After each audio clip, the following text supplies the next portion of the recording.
Hello everyone, my name's Fox. In this video I'm going to show you how to set up the PS2 emulator on your Steam Deck using PCSX2. First you're going to want to go to the Discover store right down here. We're going to load this up.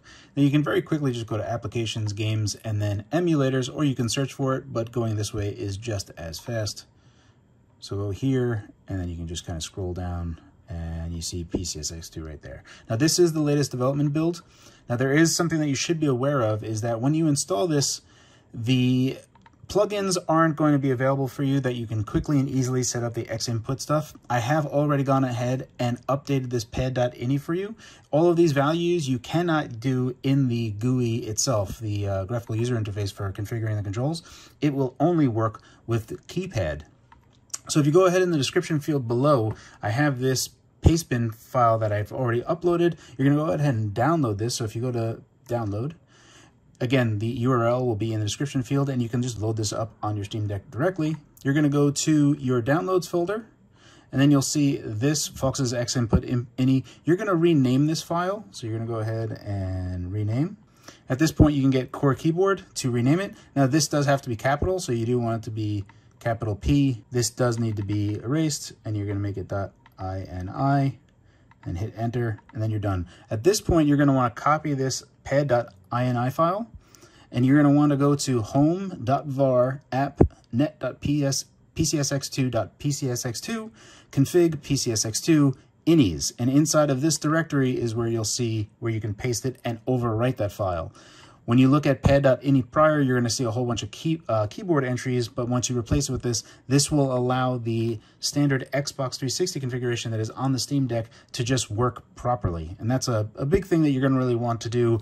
I've already gone ahead and uploaded 2 different configurations on Steam Input, so you'll be able to see those in a moment. Now, the only other thing you need to do is inside of PCSX2 is you do need to insert the BIOS files, which I can't link to, but that's where they go. So that is one of the more important things, but we're going to go ahead. And the other thing you can see is when I load up PCSX2, there's another window that pops up here, which is like an info window. You definitely want to close that window because on GameScope, it will interrupt what is being displayed on the screen. But with just this window, everything is pretty fine. So there are a few configuration changes that I would like you to see. You want to go to Game Settings, and you want to say Enable Widescreen right there. You want to go Enable Widescreen Patches right there. You want to make sure that's enabled. In config, these are my settings that I've chose.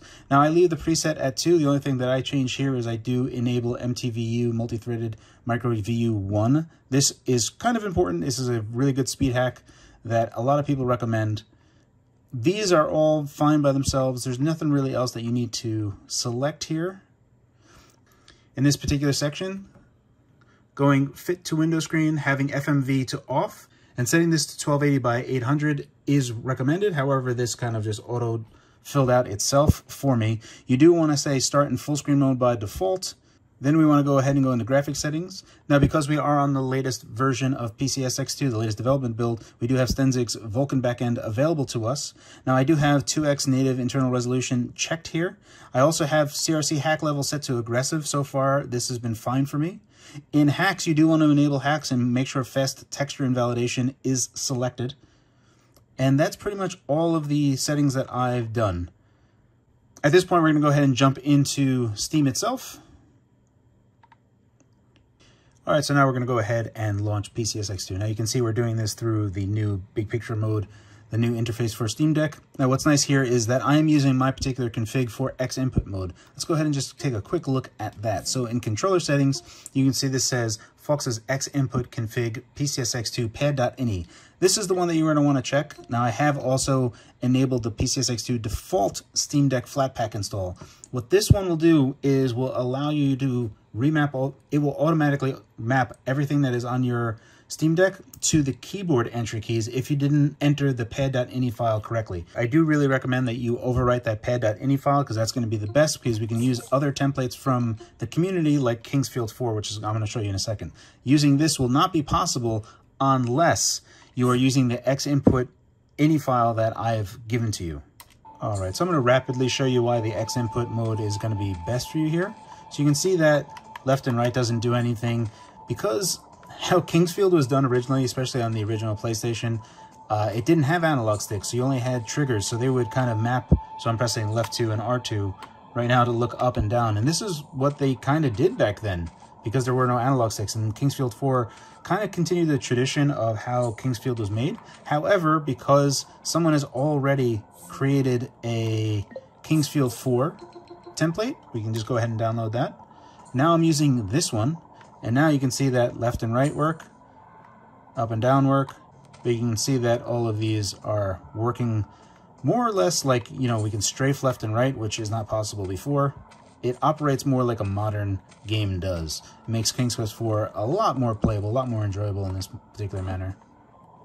Now, obviously, in this Kingsfield 4 version, my radio menu no longer exists here, so you won't have that. But if we go ahead and switch back,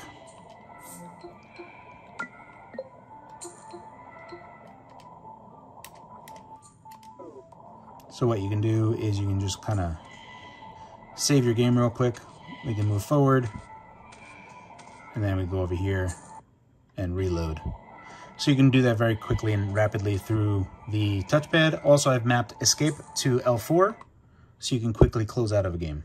That's pretty much my config for PCSX2 to get it working with X input and all of my preferred settings to get games to run as best as possible. I'm gonna go ahead and show off a few games for you right now.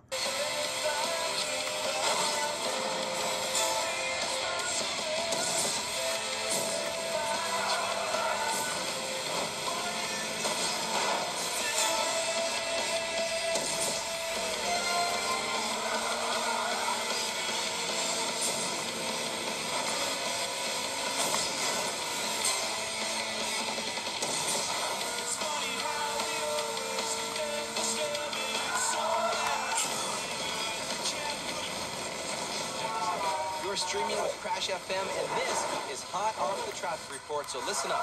Sounds like the routes in from the interstate are jammed. If you're heading that way, it sounds like a great opportunity to earn some boost. Keep it right here on Crash FM for all the updates.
Anyone can make a few measly jumps. Now let's see how you rate against the living.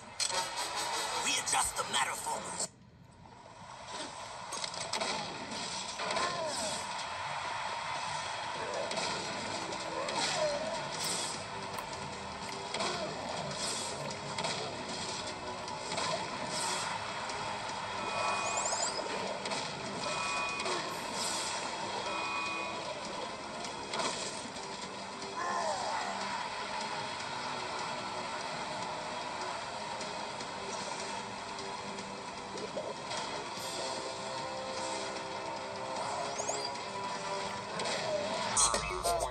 Watch them cry.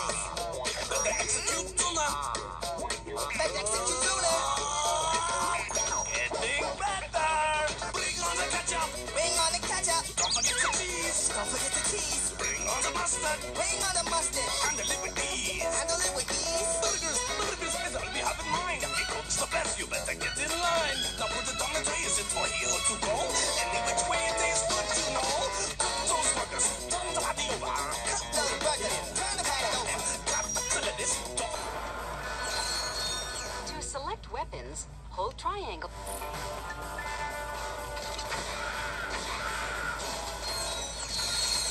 Hold L1 to precisely target your weapon.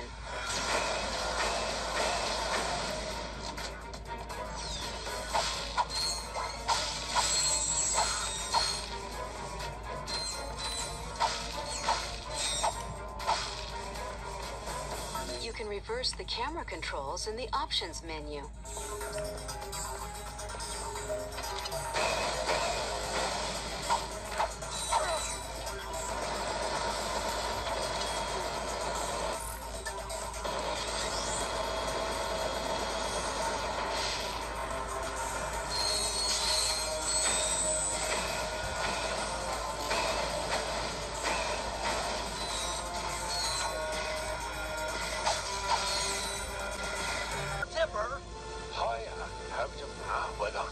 Let her rip, old rock.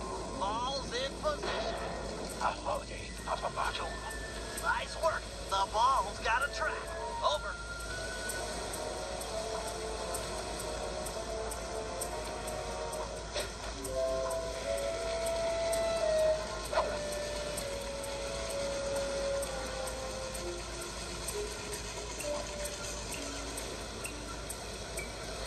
All requesting door via Agent Monarch. Over.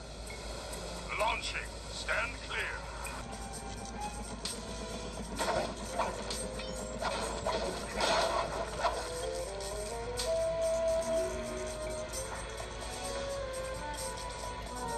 Agent Team 6, deploy!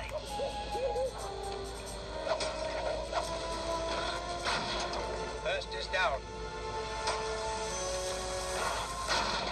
I'm reading both force fields down. Strong work, Team 6. Every time. How's your wife doing, Richards? Oh, yellow smoke.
that's pretty much it.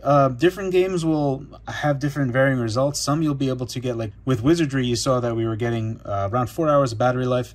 And other games are going to be taking more. Gran Turismo 4, there's that one particular map that had just terrible performance, and someone on the Steam Deck Discord recommended that I show that off just to see what kind of performance we get. However, it is possible to get 60 FPS in some different maps on Gran Turismo 4, if you were wondering, which I also showed. So performance is going to vary. The configurations that I showed you in the beginning in this video is what I recommend. If you have any other recommended settings, please do let me know. That's pretty much it. As always, guys, thank you for your time. And thanks for watching.